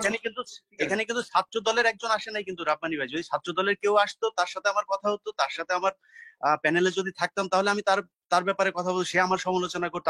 আমার নিজেরও ব্যক্তিগতভাবে অনেক সমস্যা আছে, দোষ আছে। আমি অনেক সময় প্রত্যাশা বেশি আপনার কাছে, যে কারণে আপনার উপরে বেশি। সাগর ভাই, শাসন করা তারই সাজে সোহাগ করেছে, এই কারণে আপনার চেয়ারটা দেখছেন, আপনার চেয়ারটা দেখে কিন্তু বোঝা যাচ্ছে আজকের প্রধান আকর্ষণ কিন্তু আপনি। অতএব আমরা কিন্তু সবাই আপনার কাছেই যাবো, এটা কিন্তু বুঝতে হবে আপনাকে। এখন নূর ভাইয়ের একটা কথা বলি ভাই, আবার নূরের পেছনের ইয়েটা দেখেন, নূরের পেছনের পর্দাটা দেখেন, এটার দাম কিন্তু বেশি না, 1300 টাকা হবে। নূর ভাইয়ের একটা কথা বলি, নূর ভাই বলেছেন যেটা নিয়ে সবচেয়ে আওয়ামী লীগ এখন ব্যবসাটা করে, যে মুক্তিযুদ্ধের মানে নেতৃত্ব দেয়া দল হচ্ছে গিয়ে আওয়ামী লীগ। আমি ইতিহাসের পাতা থেকে কোট আনকোট কিছু কথা বলি। স্বাধীনতার দলিল পত্র 590-91 নাম্বার পৃষ্ঠা, সেখানে মাওলানা ভাসানী ঢাকায় একটা জনসভা করেছে, এবং সেই জনসভায় তিনি 71 সালে সেই জনসভায় তিনি 3 লক্ষাধিক মানুষের সামনে, যেটা 7ই মার্চের যে ভাষণ, সেটা কিন্তু শেখ মুজিবুর রহমানের ভাষণ, যেহেতু অনেক সুন্দর করে তিনি কথা বলতেন, সেটা সামনে এসেছে। কিন্তু এর বাইরেও কিন্তু সরাসরি স্বাধীনতার ঘোষণা দিয়ে অনেক কয়টা ভাষণ আছে আপনার এই মাওলানা ভাসানীর। এর মধ্যে একটা প্রথম ভাষণ যেটা হয়, সেটা হচ্ছে 1957 সালের 10 থেকে 12 ফেব্রুয়ারি পর্যন্ত কাকমারি সম্মেলন হয়। ঐতিহাসিক সেই কাকমারি সম্মেলনে তিনি পাকিস্তানকে বলেছেন যদি এরকম চলতে থাকে তাহলে আসসালামু আলাইকুম। মাসুদ কামাল ভাই আছে আমার সিনিয়র সাংবাদিক, আমার কোনো তথ্য ভুল হলে আমাকে বলবেন। তো সেখানে তিনি বলার পরে সেই বছরেই 25শে জুলাই রূপমহল সিনেমা হলে ভাসানীকে নতুন দল গঠন করতে হয়েছে। কেন জানেন? কারণ ভাসানী তখন এই আওয়ামী লীগে ছিলেন এবং তাকে রাখতে দেওয়া হয় নাই। কেন? তিনি স্বাধীনতার কথা বললেন, এই জন্য তাকে দলে রাখা হয় নাই। তিনি বের হয়ে এসে তারপরে এই রূপমহল সিনেমা হলে 25শে জুলাই 1957 সালে নতুন দল গঠন করলেন। সেই দলের থেকেই তিনি ন্যাপ, এই তারপর থেকেই সেই ন্যাপ চললো। অতএব ভাসানী কিন্তু এরপরে যুদ্ধের কথা বলা হয়েছে। তারপরেরটা বলি, এরপরে শেখ মুজিবুর রহমানের সাহেবের সাথে ভাসানী সাহেবের অনেক ধরনের দ্বন্দ্ব হয়েছে, অনেক কিছু, এগুলো ইতিহাসের সবকিছু আপনারা জানেন। সবশেষ যেটা ডকুমেন্ট সেটা বলি, সেটা হচ্ছে শারমিন আহমেদের, যিনি তাজউদ্দিন আহমেদ সাহেবের মেয়ে, তিনার বই নেতা ও পিতা বইয়ের 45-46 নাম্বার, 2টা পৃষ্ঠার মধ্যে খুব স্পর্শকাতর কয়েকটা বিষয় লেখা আছে। এর মধ্যে একটা হচ্ছে তাজউদ্দিন আহমেদ, নূরজাহান মোর্শেদ, তারপরে হচ্ছে ব্যারিস্টার আমিরুল ইসলাম, ইনারা বেশ কয়েকজন গিয়েছিলেন 25শে মার্চ রাতে যে মুজিব সাহেব আপনি যেহেতু বঙ্গবন্ধু আপনি যেহেতু এই এখন আমাদেরকে যেহেতু আলাদা হয়ে যেতে হবে, আমাদেরকে একটা বাসা ঠিক করা ছিল, যে বাসাতে তারা থাকবে গোপনীয়ভাবে এবং সেখানে থেকেই মুক্তিযুদ্ধ নিয়ন্ত্রণ করবে, পরিচালনা করবে। কিন্তু শেখ মুজিবুর রহমান সাহেব 25শে মার্চ এসে তিনি বললেন আমি যাব না। এরপরে বললো ওকে ঠিক আছে, আপনি যেহেতু যাবেন না, আপনি যেহেতু গ্রেপ্তার হবেন, তাহলে আমাদেরকে এই স্বাধীনতা ঘোষণাপত্র এটা আপনি পড়ে শোনান। আমাদের টেপ রেকর্ডার নিয়ে গিয়েছে, টেপ রেকর্ডারে পড়েন। আমি কিন্তু ইতিহাসের বই থেকে বলছি, ওনার বইয়ের 45-46 নাম্বার পৃষ্ঠা পড়লে আপনারা এগুলো পাবেন। সেখানে তিনি বলছেন না আমি টেপ রেকর্ডারে বক্তব্য দিব না।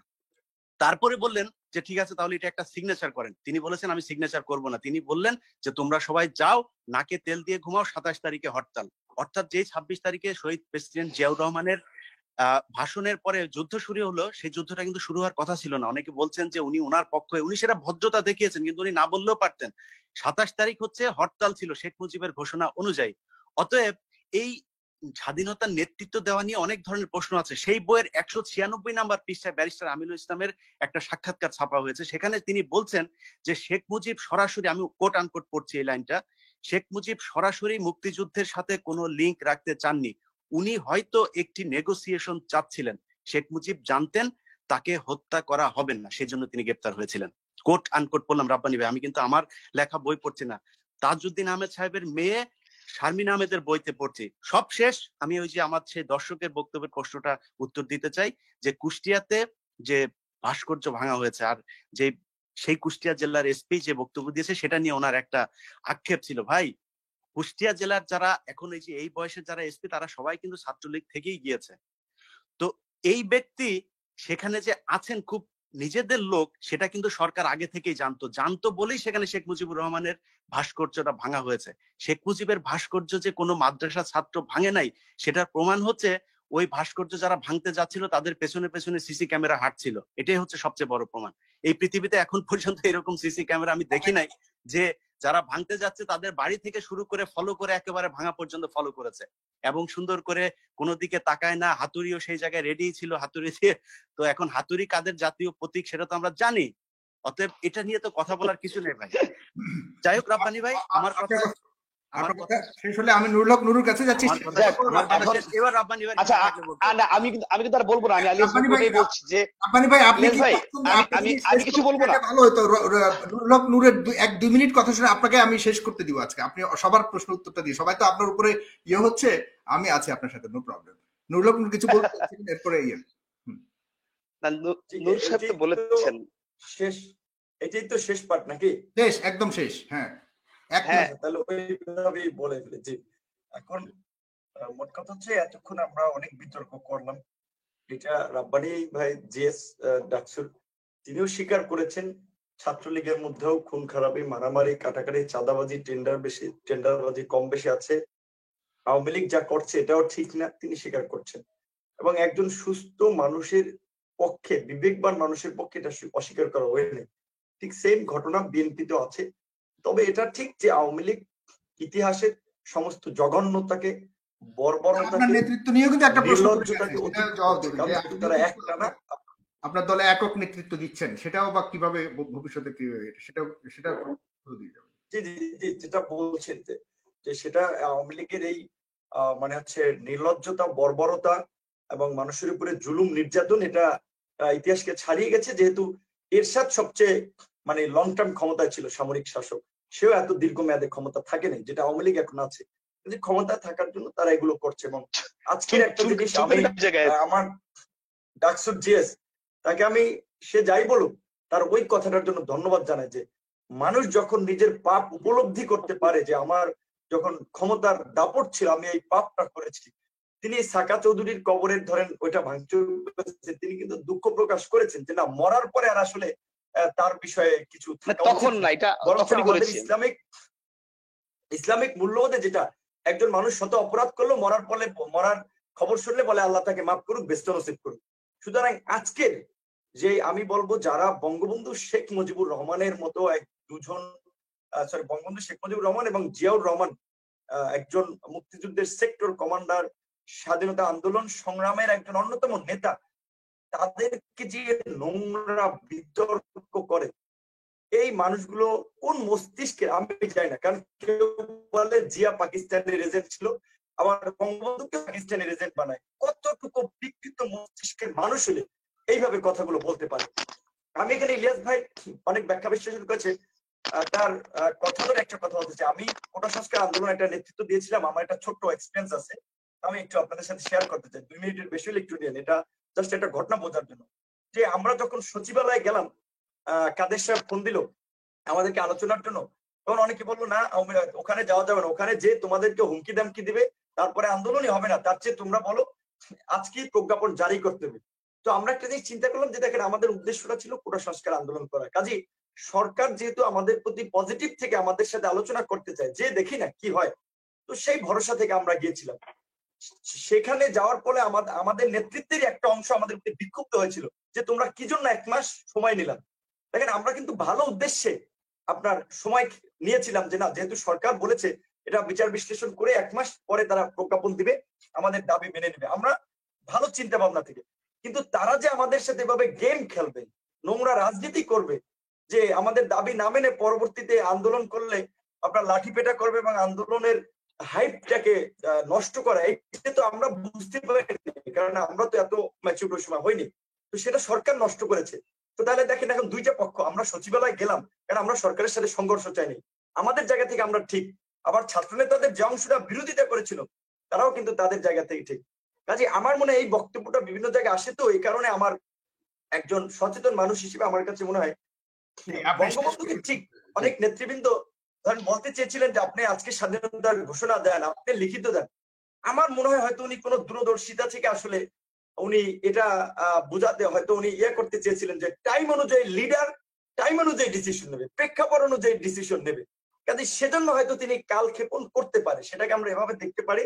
ইলিয়াস ভাই সঠিক তথ্য একেবারে বইয়ের রেফারেন্স দিয়েছে, তার আলোচনাকে আমি খুব এপ্রিসিয়েট করি, তথ্য সহ তিনি দিয়েছেন। আমি জাস্ট উপলব্ধি থেকে একটা ঘটনা কানেকশন করলাম। আর সর্বশেষ যে কথাটি বলবো, এখানে যেমন রাব্বানী ভাই আজকে সাকা চৌধুরীর আগে তিনি ক্ষমা চেয়ে দুঃখ প্রকাশ করেছেন কিনা আমি জানি না, তবে আজকে আমি শুনলাম উনি দুঃখ প্রকাশ করেছেন।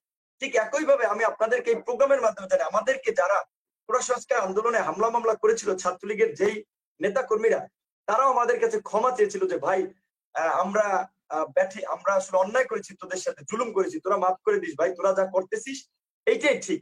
ঠিক একইভাবে আজকের জয় লেখকরা মামুনুল হকদের মতো আলেমদের নিয়ে যেভাবে গালিগালাজ দিচ্ছে না, এই পদ পদবিটা চলে যাক, 2 দিন পরে মামুনুল হকের সাথে দেখা বললেও বলবে হুজুর মাফ করে দিন, আমরা অনেক পদের কারণে রক্ত গরম পদ আরেকটা যেন উপরে পাই, নেতাদেরকে দেখানোর জন্য আমরা হয়তো অনেক কথাবার্তা বলেছি।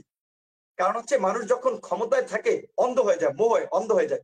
যেমন যেই বর্তমান প্রধানমন্ত্রী শেখ হাসিনা ধরেন এক সময় আপনার এই তত্ত্বাবধায়ক সরকার ব্যবস্থার জন্য আন্দোলন করলো, আপনি শেষ করতে হবে অনেক, আমাদের জন্য কি দুর্ভাগ্য। আমি শেষ করছি, শেষ করছি। রাব্বানী ভাই ইতিহাসের কি নির্মম ঘটনা, খুব বাকপটু ছেলে তো, মানে বলতে ভালোবাসে আর কি, তত্ত্বাবধায়ক সরকার ব্যবস্থা দূর করে দিল। কাজে আজকের যারা আওয়ামী লীগ আছে তারা ভাবছে যে আমরা বোধহয় এটা করে পার পেয়ে যাবো, কিন্তু তাদের মধ্যে আতঙ্ক আছে। যেমন তোফায়েল আহমেদ সাহেব একবার বলেছিলেন যে আওয়ামী লীগ ক্ষমতা পট পরিবর্তন হলে পরের দিন 5 লাখ মানুষ লাশ পড়বে। ওবায়দুল কাদের সাহেব বলেছিলেন ওই চট্টগ্রামের মরহুম মেয়র এবিএম মহিউদ্দিন সাহেব এবং আপনার নাসির সাহেবের একটা সমাবেশে যে এই যে টাকা করছেন, টাকা পয়সা কামাচ্ছেন, দল ক্ষমতায় না থাকলে কিন্তু টাকা পয়সা নিয়ে পালাতে পারবে না। কাজেই তারা গায়ের জোরে রাষ্ট্র ক্ষমতায় থাকতে চাচ্ছে, তাদের মধ্যে একটা আতঙ্ক আছে। এখন এই জায়গা থেকে আমি বলবো যে মারামারি, কাটাকাটি, ধাওয়া পাল্টা ধাওয়া, ক্ষমতা দখল, সংঘাত, সহিংসতা, রাজনীতি অনেক হয়েছে।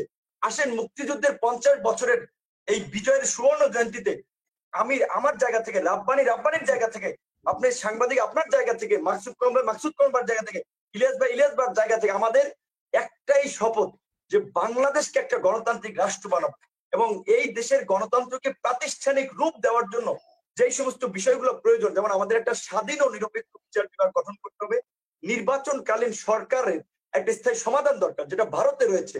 ঠিক এই মৌলিক দাবিগুলোতে ছাত্রলীগ, ছাত্রদল, জামাত, শিবির, জাতীয় পার্টি, বাম, ডান সবার তো বিরোধ থাকার কথা না।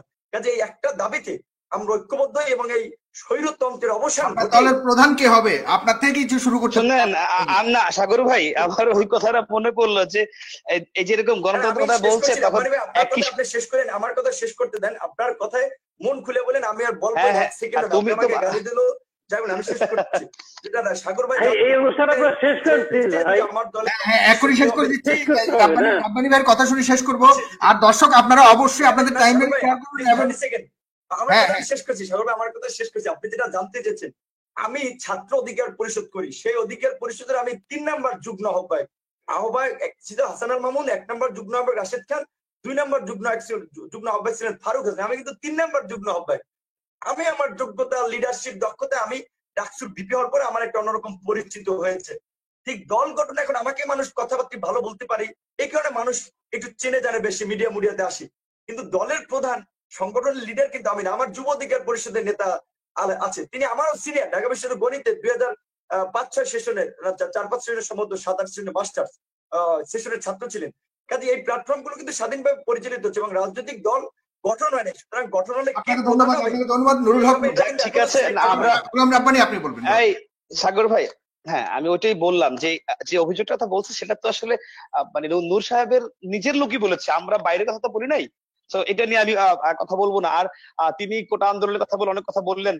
কোটা আন্দোলনে তো আর নূর সাহেবকে নিজে তিনি আবেগ থেকে যান নাই, তিনি গেলে তো অবশ্যই একটা বিসিএস দিতেন, তিনি একটা সরকারি পরীক্ষা দিতেন, যার জন্য তো কষ্ট করলেন।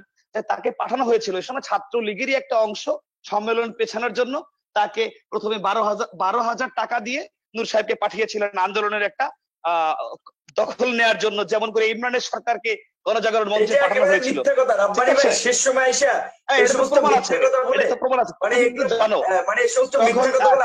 তখন নূর মহসিন হলের উপসম্পাদক। আরো ইন্টারেস্টিং ঘটনা বলি, যেমন নূর সাহেব হচ্ছে কিন্তু তার যে হাসান আল ওই রাশেদ কিন্তু সিনিয়র, প্রথমে নিয়েছিল সে জিএস পদ, যখন জিএস এর ফর্ম নিয়েছে, যখন দেখলো যে না জিএস এর ফর্মে আমারই আসছে, তখন নূর জি কিন্তু আমাকে ফোন করলো যে না আমি ভাই এখন ভিপিতে ট্রান্সফার করবো, কারণ এখান থেকে মানুষ কিন্তু ভালো মানুষও মারা যাচ্ছে। এই সমস্ত মিথ্যা কথা করে শেষ সময় অন্যকে বিতর্কিত করে নিজের ফলন নেওয়ার একটা ধান্দাবাজি, মার্কেট দ্বারা ধান্দাবাজি করেন না। আপনার একটা পচা মাল, এটা সবাই জানে। কাজে যতই মার্কেটে খাবে না। নিজের কথা নিজে ভুলে যায় না। তুমি ফোন করছিলা, এনিওয়েজ এগুলো নিয়ে কথা বলবো না স্যার। তুমি এই জন্যই ছাত্রলীগ থেকে আপনারা আউট করছে, ঠিক আছে? এই জন্যই ছাত্রলীগ এখন দাওয়া দেয়, যেখানে যান ছাত্রলীগ এখন দাওয়া দেয় এই সমস্ত কথাবার্তা, আচার-আচরণের কারণে। সত্য কথা বললে হাজি সাহেবের মুখ খারাপ, এটা সবাই বুঝে। এনিওয়েজ যাক, তুমি পারবা, তোমাকে দিয়ে হবে বাংলাদেশে, ঠিক আছে? এরকম চালু মাল দরকার। এনিওয়েজ যেটা বলছে যাই হয়েছে, আমরা চাই সবাই মিলে সামনে 2020 সাল, 2041 সালের মধ্যে উন্নত বাংলাদেশ চাই আমরা, তাই না? সুতরাং যে যেখানে আছে, এখানে নূর সাহেবের চিন্তা মাথায় গণতন্ত্র, আমার চিন্তা বাংলাদেশ, উন্নত বাংলাদেশ, আমি আমার জায়গা থেকে বলছি।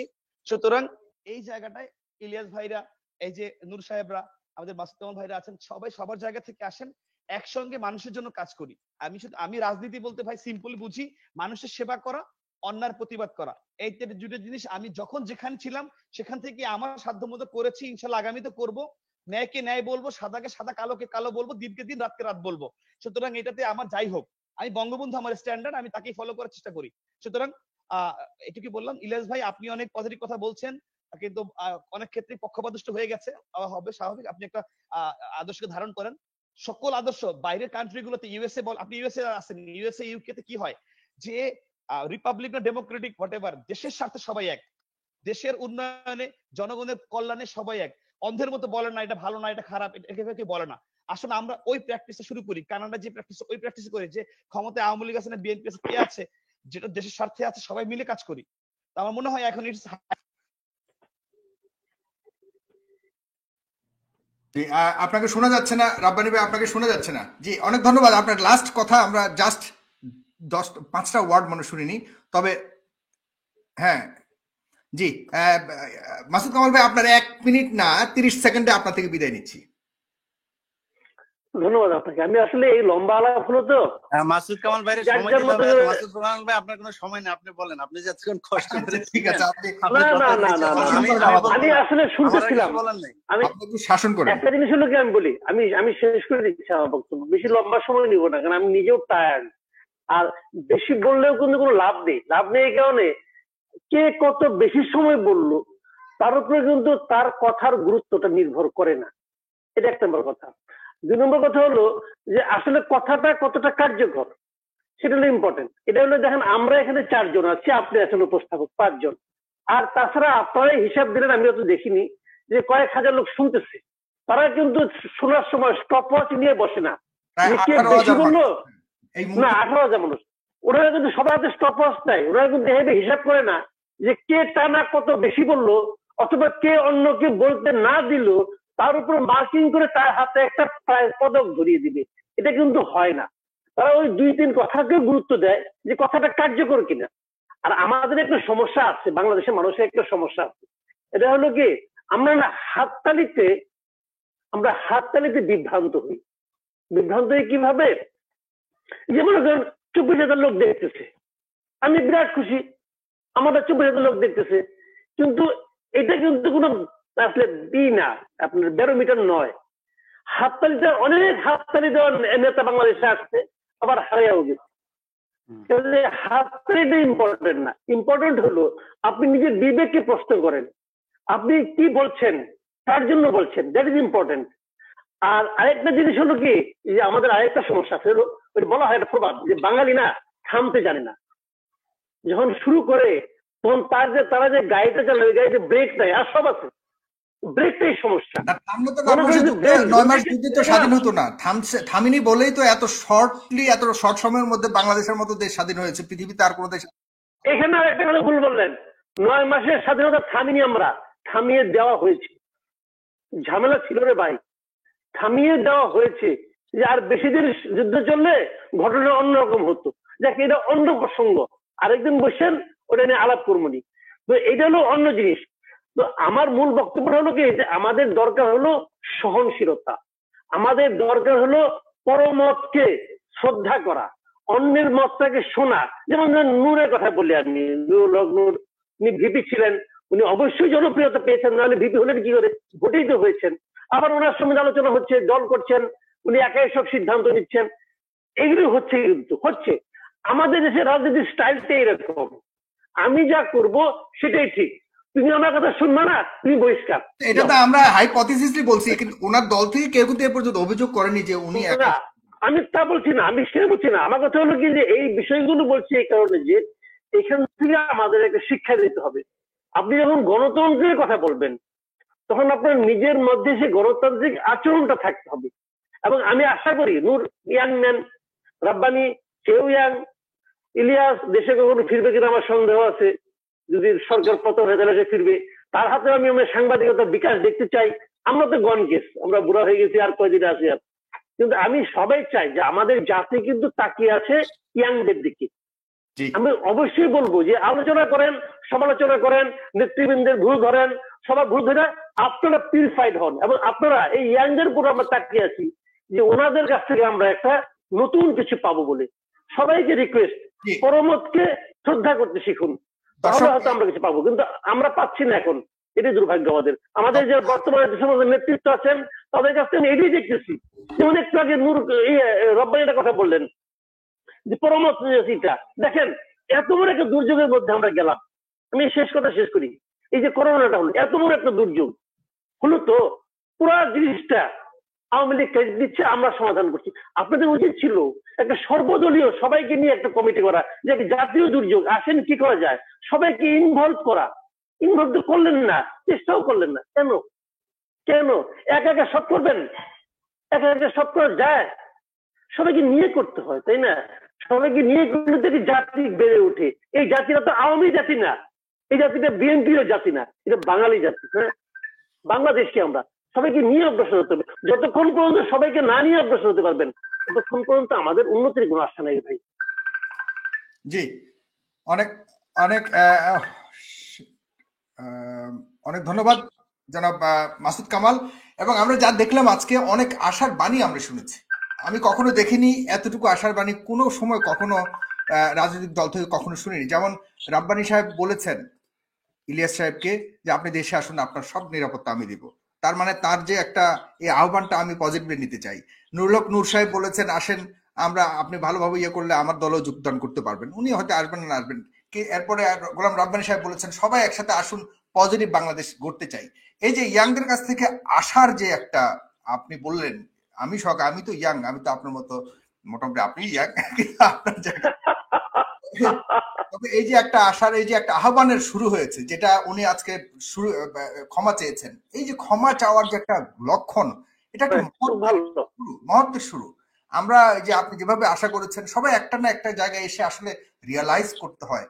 এটা এই সময়ে আমরা ওনাদের কাছ থেকেই চাই। গোলাম রাব্বানী এবং নুরুল হক নূর বিশেষ করে এখানে রাজনীতি করছেন, আমরা বাকিরা রাজনীতি করি না এখানে যারা আছি।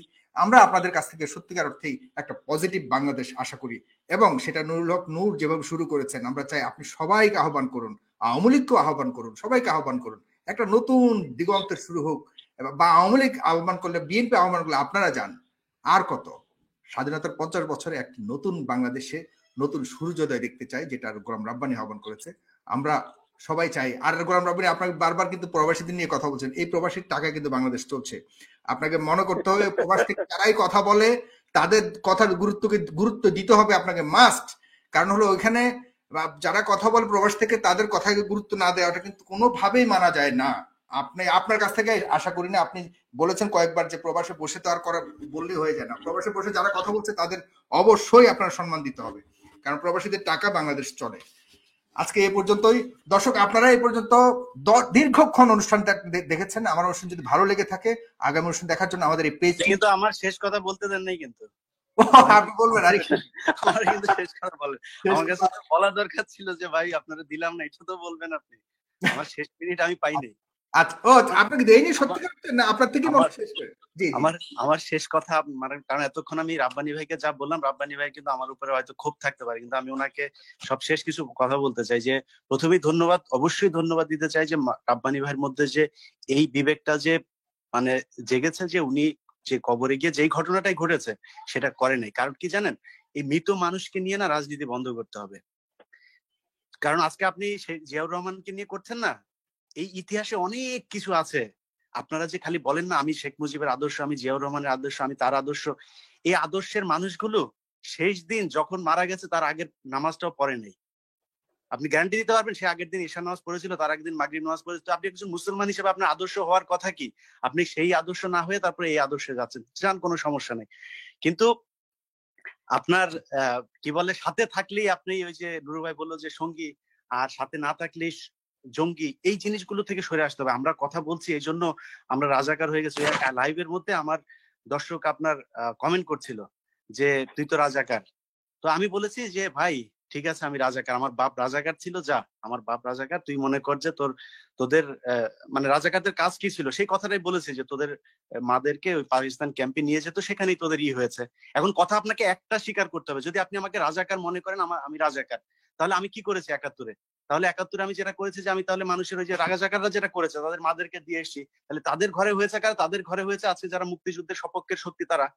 মানে একটা মানেন, হয় আপনারা রাজাকার হন, নাহলে আমাদের রাজাকার হইতে দেন। আর তারপরে যদি মনে করেন যে না তর্কের খাতিরে আমাকে রাজাকার বানাবেন, আমি খারাপ মানুষ, আমরা রাজাকার হইতে না, সমস্যা নেই। কারণ এই রাব্বানী ভাই বললেন দেশের কথা বলতে না করলেন, তো দেশের কথা বললাম না, আমেরিকার কথাই বলি। আমেরিকায় একজন রাজাকারের সন্তানের সাথে আমার পরিচয় আছে, একজন মুক্তিযুদ্ধের সপক্ষের শক্তির ছেলেকে দেখি। একজন হচ্ছে নাসিমের ছেলে, আরেকজন হচ্ছে নিজামী সাহেবের ছেলে। তো নিজামী সাহেবের ছেলে এখানে বিশ্ববিদ্যালয়ের একজন প্রফেসর, আর নাসিম সাহেবের ছেলে কে জানেন? তিনি এখানে চুরি করে এনে তারপরে ঘর বাড়ি বানিয়েছেন, এটা সবাই জানে এখানে। অতএব রাজাকার আর মুক্তিযুদ্ধ, এই দুইটার মধ্যে আজকের যে ব্যারিকেড সেটা। অতএব এইসব জায়গাগুলো এই সব বাদ দিয়ে দেশের সার্বভৌমত্ব নিয়ে কথা বলতে চাই। রাব্বানী ভাইকে বলতে চাই, রাব্বানী ভাই আমি আজকে যদি কথা বলি আপনাদের ছাত্রলীগের লোকজন মনে করবে যে আমি বোধহয় রাজাকার, আমি স্বাধীনতা বিরোধী, আমার কথা কেউ শুনবে না। আপনি যেহেতু ওই দলটাতে আছে, এই দলের লোকদেরকে বুঝান। আপনি বলছেন তো আপনি খুব ভালো কাজ করেন, একটা কাজ করতে পারবেন আপনি আজকে একটা ভাই আপনার কথা শোনা যায় না, সামহাও আপনার ওখানে প্রবলেম। হ্যাঁ, আপনার ফেসবুকের কোনো একটা ইয়ে করতে পারবেন যেখানে আপনি বলবেন যে ভারত যে আমাদের সীমান্তে মানুষ খুন করছে সেটার বিরুদ্ধে একটা দিতে পারবেন, পোস্ট করতে পারবেন? পারবেন না, কারণ ওই জায়গাতেই আপনারা আটকানো থাকবেন। সবশেষ যেটা বলতে চাই, বাংলাদেশে আমরা মুসলমান, তো আমাদের মধ্যে মুসলমানের যে ইগো সেটা কিন্তু খুব বেশি কাজ করে। অতএব এই জায়গাটায় হাত দিয়েন না। আমি সবশেষ ছোট্ট 2 লাইনের একটা চিঠি পড়ি। আপনার সাতক্ষীরাতে যে জেলা ম্যাজিস্ট্রেটের কার্যালয় থেকে যে একটা দেওয়া হয়েছে, সেখানে বলা হয়েছে যে একাদশ জাতীয় সংসদের ধর্ম বিষয়ক মন্ত্রণালয় সম্পর্কিত স্থায়ী কমিটির 6ষ্ঠ বৈঠকের কার্যবিবরণীর 12 ক্ষয়ের সিদ্ধান্ত সুপারিশ বাস্তবায়ন প্রসঙ্গে সেখানে সূত্র বলা হচ্ছে, বিভাগীয় কমিশনার খুলনা মহোদয়ের স্মারক নম্বর উপযুক্ত বিষয়ে আপনার স্মারকে একাদশ জাতীয় সংসদের ধর্ম বিষয়ক মন্ত্রণালয় সম্পর্কিত স্থায়ী কমিটির 6ষ্ঠ বৈঠকের কার্যবিবরণীর 12 খ অনুযায়ী সিদ্ধান্ত সুপারিশ বাস্তবায়নের জন্য অনুরোধ করা হলো। সিদ্ধান্ত সুপারিশ কি? সেটা হচ্ছে দেশের বিভিন্ন স্থানে অনুষ্ঠিত ওয়াজ মাহফিলে লাউড স্পিকার ব্যবহারে যে জনদুর্ভোগ সৃষ্টি করা হচ্ছে তার বিরুদ্ধে প্রয়োজনীয় ব্যবস্থা গ্রহণ করা। সেখানে সিগনেচার করেছে কে? ইন্দ্রজিৎ সাহা। রাব্বানী ভাই, আপনি কি বিশ্বাস করেন আজকে ইসলাম ধর্মের বিরুদ্ধে বাংলাদেশে যা হচ্ছে, ভারতকে যেভাবে আমাদের দেশে প্রতিষ্ঠিত করা হচ্ছে, এটাকে আপনি মানেন? যদি মানেন তাহলে আর কিছু বলার নাই, যদি না মানেন তাহলে এই জায়গায় আসেন। ভাই, দুর্নীতি আপনি করেন, আমি করেন, বাংলাদেশের সবাই দুর্নীতিবাজ। ওই ঢাকা মেডিকেলে পাঠান, যে সারাদিন দুর্নীতির বিরুদ্ধে কথা বলে, দুর্নীতির বিরুদ্ধে কথা শুনতে চায়, ওরা ঢাকা মেডিকেলে পাঠান। ও চিন্তা করবে যে ওই যে লাইনে দাঁড়ানোর সময় তখন চিন্তা করবে কেমনে 10 টাকা দিয়ে সিরিয়ালটা ভেঙে আগে যাওয়া যায়। অতএব আমরা সবাই, আমাদের এই সিস্টেমটাই করাপ্টেড। অতএব এই জায়গায় কথা বলে লাভ নেই। ভারতের জায়গায় আসেন আর ধর্মের জায়গায় আসেন। আজকে আপনাদের দলের নেতারা এই যে হাফেজদের বিরুদ্ধে কথা বলছে যে তোরে বেটা পিটায় তারপরে মাদ্রাসায় পাঠাইছে, আমি এমনি পড়ছি, তুই হাফেজ হয়ে কি করবি? হাফেজ যে এই এদের বিরুদ্ধে কথা বলি, ইনডিরেক্টলি কার বিরুদ্ধে কথা বলছেন জানেন? আজকে যে কোরআন শরীফটা পড়েন, এই কোরআন শরীফটা হযরত মুহাম্মদ সাল্লাল্লাহু আলাইহি সাল্লামের উপরে যখন কোরআন নাজিল হয়েছে তখন এই হাফেজরাই, তার সাহাবীরাই হচ্ছে গিয়ে এই কোরআনগুলো মুখস্থ করে রেখেছিল। যখন উসমান রাদিয়াল্লাহু তাআলা আনহু যখন কিনা এই কোরআন আপনার বিভিন্ন আসলে এটা গোলাম রাব্বানী সাহেব, আপনি কিছু একটা বলছিলেন বা বলতে চাচ্ছেন, কিন্তু আমি তাকে শুনতে পাই। আপনারা কি শুনতে পাচ্ছেন? আমার এখান থেকে কোনো মিউট করা নাই, কিন্তু ওনার ওখান থেকে হয়তো মিউট করা। সেই কোরআন শরীফটাই কিন্তু আজকে পড়ছেন। অতএব সেই হাফেজদের বিরুদ্ধে কিন্তু আপনারা কথা বলছেন। এই দুনিয়ায় থেকে আওয়ামী লীগ করে তারপরে 10 বছর, 15 বছর, 20 বছর তারপরে আপনি করবেন, আপনারা রাজত্ব করে তারপরে দেশ চালাবেন, জোর জুলুম করে ভোট চুরি করে থাকবেন। এটাই শেষ না? কিন্তু মনে করেন কিছুই হলো না, শেখ হাসিনার জীবন এইভাবেই গেল, তারপরের জীবনে কি জবাব দিবেন? এই যে চিঠিগুলো আজকে বাংলাদেশে এই সময়টাতে সবচাইতে বেশি ওয়াজ মাহফিল হয়, সেগুলো আজকে হতে দেওয়া হচ্ছে না। এগুলোর জবাব দিতে হবে। আর সবশেষে সেই কথাটা বলতে চাই যে রাব্বানী ভাই আমাকে বলেছেন যে দেশে আসেন, আপনাকে সব নিরাপত্তা দেওয়া হবে। রাব্বানী ভাই, আপনি আমাকে নিরাপত্তা কি দিবেন? আমি তো আমার জীবনের চিন্তা করি না। 2 নাম্বার হচ্ছে, দেশে গেলে আপনি যে আমাকে নিরাপত্তা দিবেন সেটা আমি বিশ্বাস করব কেমনে? কারণ আপনি আপনার নিজের পদই বাঁচাইতে পারেন নাই, আপনি আমার নিরাপত্তা দেবেন কি? আল্লাহ হাফেজ। জি দর্শক, আপনারা না, তবে হ্যাঁ আমি আবারও বলবো, রাব্বানী ভাইও যদি ভালো একটা দল করে, সবাইকে আহ্বান করে, আমি যেতে রাজি আছি। কারণ হলো নেতার মতো তার ভিতরে আছে। বলি যে রাব্বানী ভাই, আমি কোন দলের হয়ে কথা বলতে চাই না। যদি ভারতের থেকে আওয়ামী লীগ আজকে বলে ভারত থেকে সরে এসছে, কালকে আমি আওয়ামী লীগে যোগ দেবো। এই বক্তব্য আমি আমার ইউটিউবে অন্তত 5 বার বলেছি। এটা যদি রাব্বানী ভাইও করে তাহলে আমার দুর্নীতি নিয়ে আমার কোনো অভিযোগ নাই, দুর্নীতি নিয়ে আমার 0% অভিযোগ নাই। দুর্নীতি আমরা সবাই করি। জি, অনেক সুন্দর পজিটিভ আহ্বান করেছেন এবং সবাই ভালো থাকবেন। দর্শক, আপনারা অবশ্যই আমাদের পেজটিকে লাইক দিয়ে আমাদের পরবর্তী অনুষ্ঠান দেখার জন্য আমাদের সাথে থাকবেন। ফেস দ্য পিপলের সাথে থাকবেন। ভালো থাকবেন, সুস্থ থাকবেন। ধন্যবাদ সবাইকে, দর্শক এবং অতিথি যারা আসছেন।